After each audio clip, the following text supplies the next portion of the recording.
Buenas noches, hermanos, amigos, personas que están mirando este programa. Los saludo en el amor del Señor. Damos comienzo a la escuela de ministerio del Centro de Acción Cristiano, un momento especial de meditación en la palabra de Dios. En este tiempo estamos mirando la carta de Pablo a los Efesios. Estamos en el capítulo 3 de la carta de Pablo a los Efesios, esa ciudad romana que estaba en la provincia de Asia, donde había una diosa dominando la ciudad, la gran diosa Diana, y todo el mundo fanáticos de la diosa Diana, y ahí llegó el Evangelio a través de este hombre de Dios, este siervo de Dios, Pablo, el apóstol, llegó con el mensaje del Evangelio y trajo una revolución tremenda. Dice la Escritura que por la mano de Pablo se hacían milagros, prodigios, maravillas, y la gente venía buscando la salvación, atraída por el poder del Espíritu Santo, y traían también los libros de magia. Toda la gente que practicaba el ocultismo trajo sus libros, trajeron sus cosas con las cuales practicaban la magia, hicieron un montón y lo quemaron, prendieron fuego, y esa gente quedó libre, totalmente libre de toda atadura y esclavitud del enemigo. Esa es la obra que hace el Evangelio de Cristo, liberta a las personas.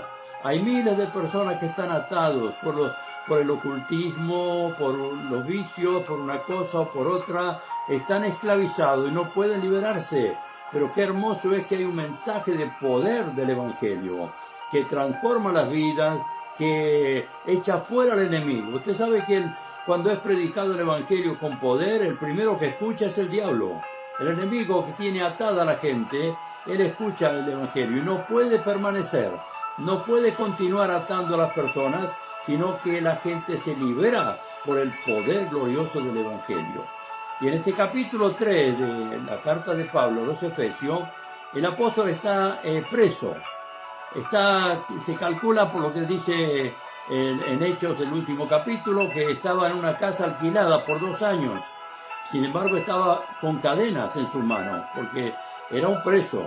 Sin embargo, eso no le impidió a él para escribir cartas como esta, para predicar, para anunciar el Evangelio, aún estando en las cadenas. Y el primer versículo del capítulo 3 dice: por esta causa yo, Pablo, prisionero de Cristo Jesús, por vosotros los gentiles.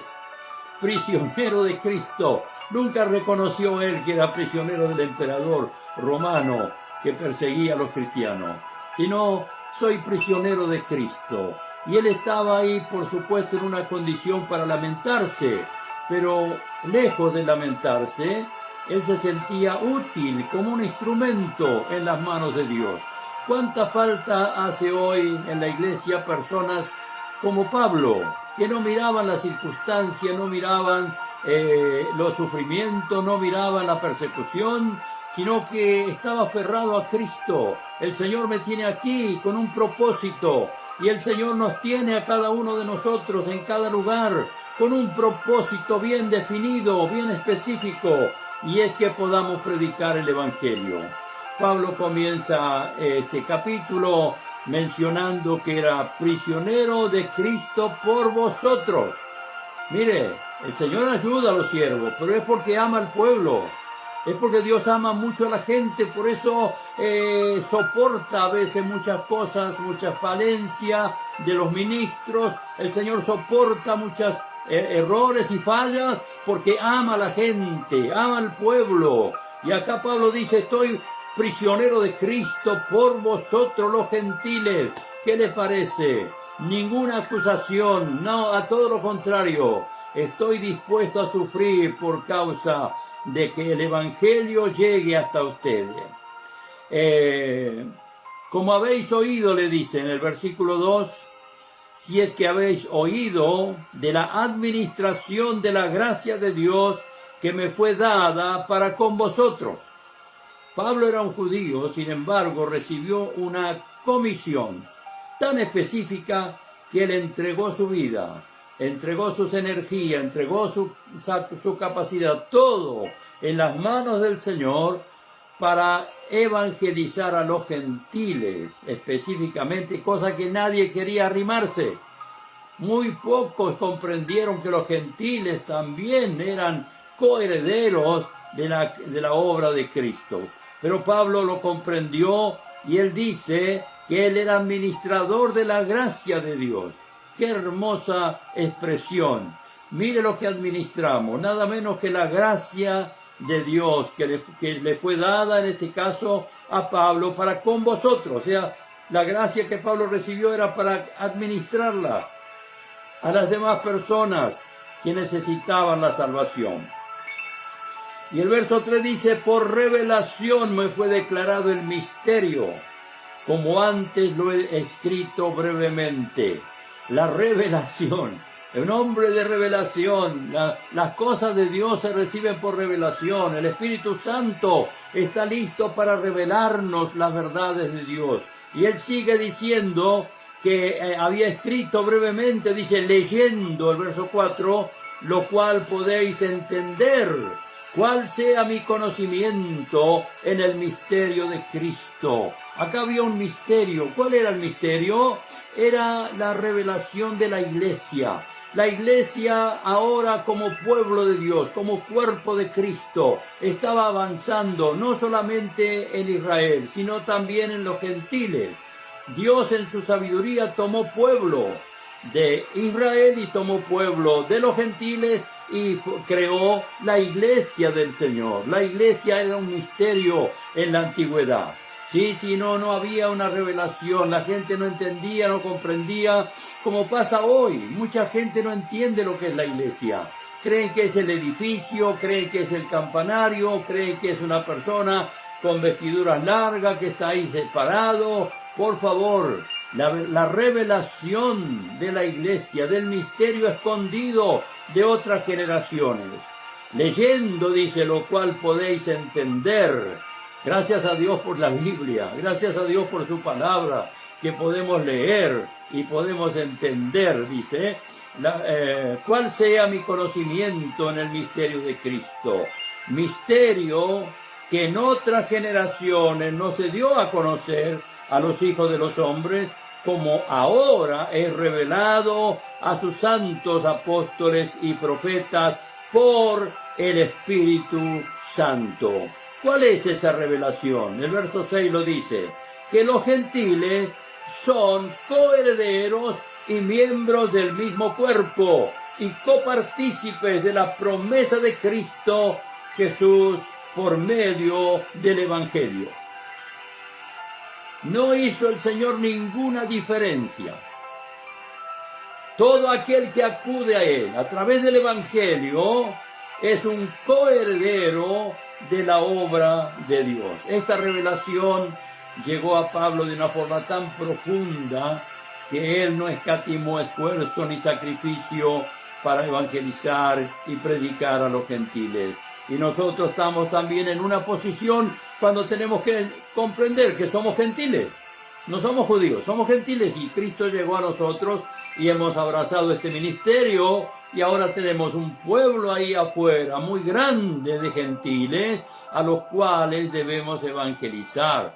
Y Dios está salvando tantos gentiles como judíos aún el día de hoy, porque este evangelio no ha cambiado y es poder de Dios, y la iglesia ha sido revelada a sus santos apóstoles y profetas por el Espíritu Santo.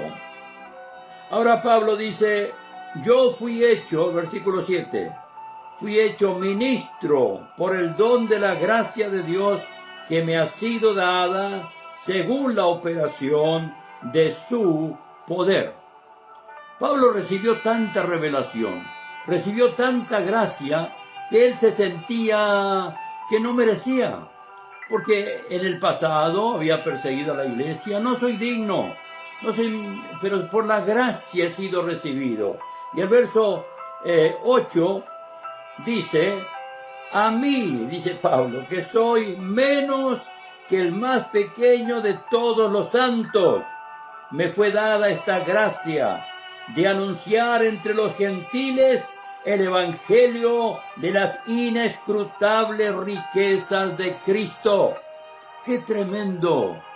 Soy el menor, dice Pablo, no soy digno, soy el menor de los apóstoles. Sin embargo, Dios me dio esta gracia para predicar a los gentiles, para administrar la gracia, para anunciar el evangelio a los gentiles. Y por supuesto, nosotros nos sentimos igual en este tiempo, no merecemos, no somos dignos, pero Cristo nos hizo dignos por medio del evangelio para que proclamemos su palabra. El apóstol sabía que su misión era aclarar, explicar la revelación que él había recibido, cosa que no era tan sencilla, tan fácil. ¿Quiénes eran las personas que lo comprendieron? Fueron aquellos que recibieron a Cristo como su Salvador personal. Esas personas sí tuvieron el discernimiento espiritual. Es necesario tener discernimiento espiritual para que, dice, a mí me fue dada esta gracia de aclarar a todos cuál sea la dispensación del misterio escondido desde los siglos en Dios que creó todas las cosas. Mire, aclarar un misterio solamente en la revelación. Y la palabra que tenemos en nuestra Biblia es revelación.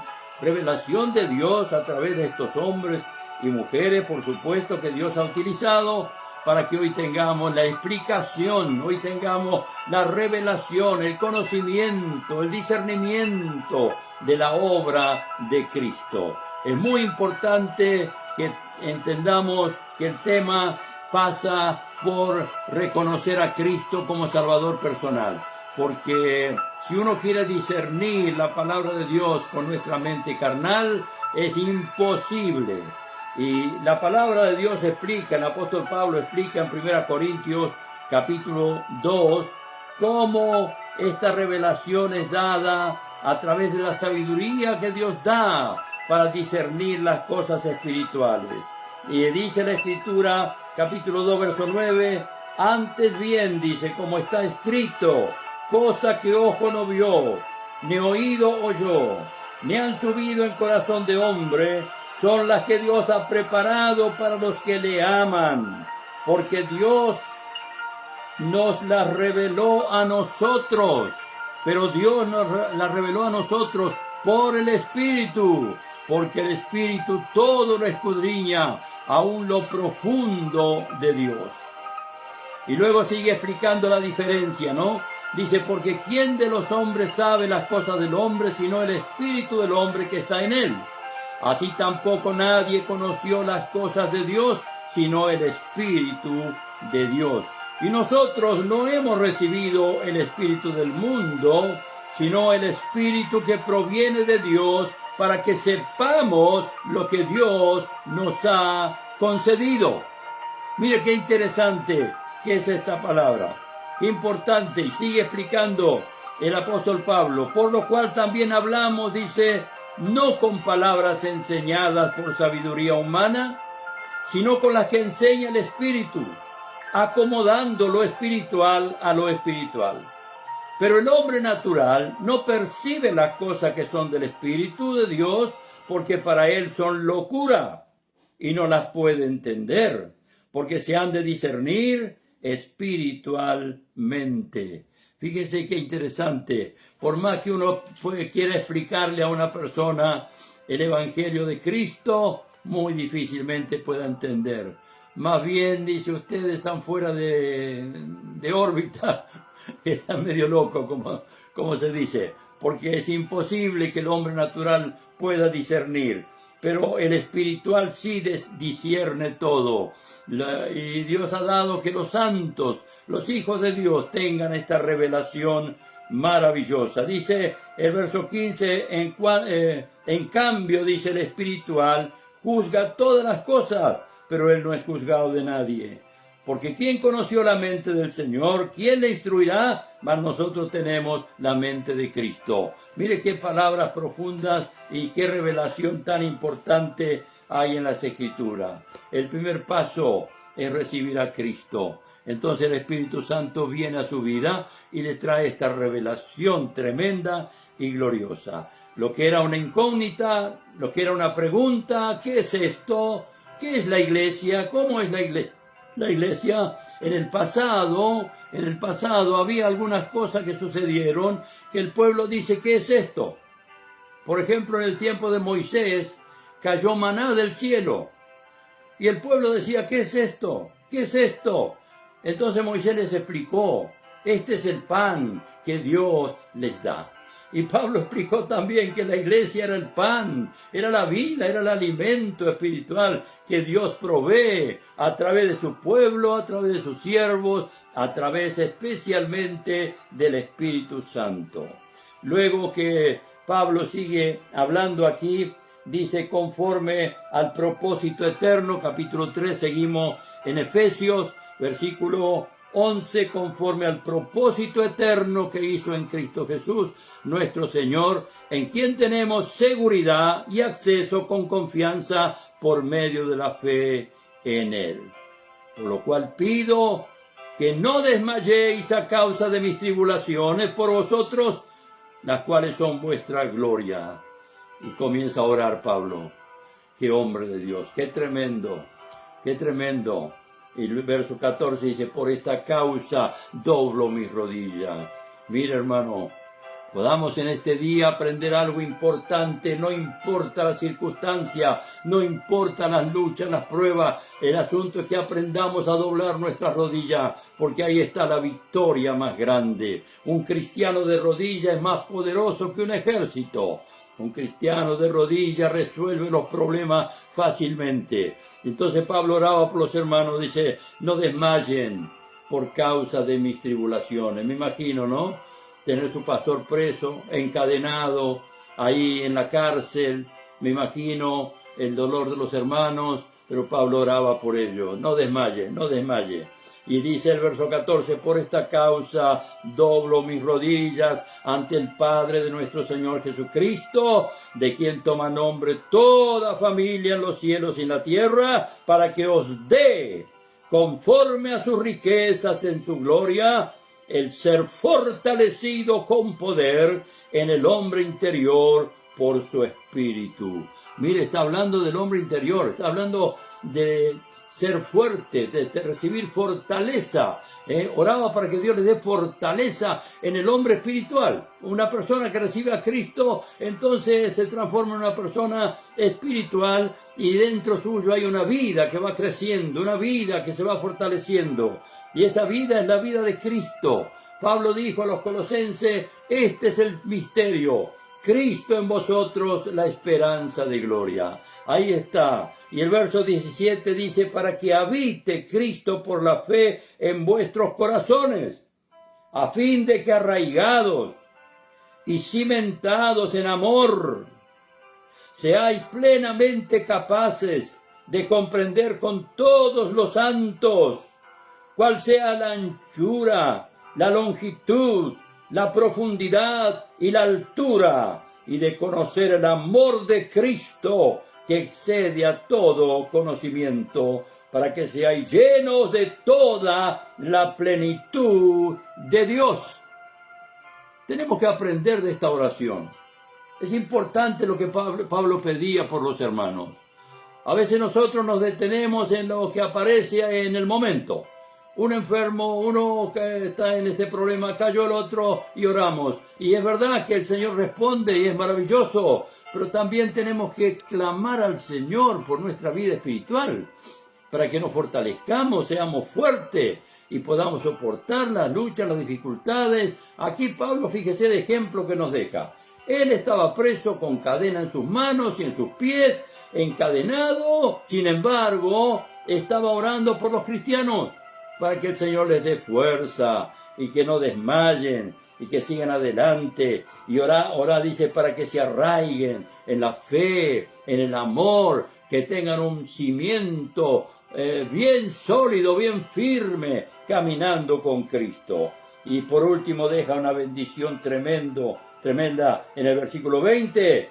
Y dice Pablo, y aquel que es poderoso para hacer todas las cosas, mucho más abundantemente de lo que pedimos o entendemos, según el poder que actúa en nosotros.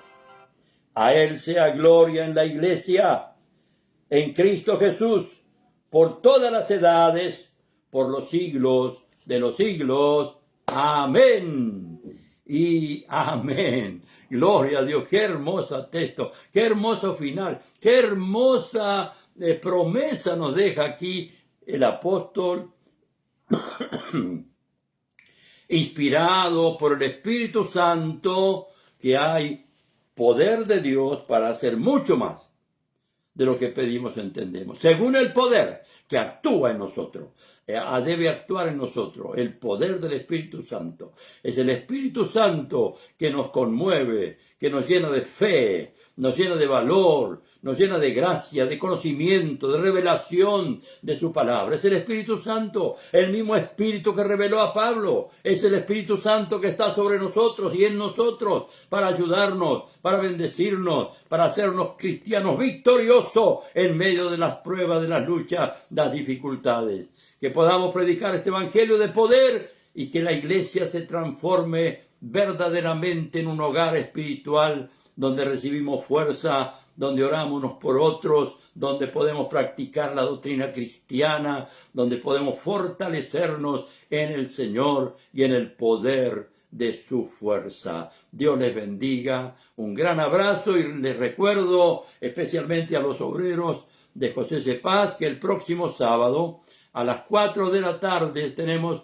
una reunión muy especial, puesto que es la última antes de la conferencia y tenemos que organizar y tratar muchas cosas que tienen que ver con la obra del Señor. Dios les bendiga, un gran abrazo y los espero próximo sábado a las 4 de la tarde en Coliqueo 2151, Dios mediante. Ahí estaremos también participando de un refrigerio juntos en el amor del Señor. Dios les bendiga, un gran abrazo y hasta pronto. Amén y amén.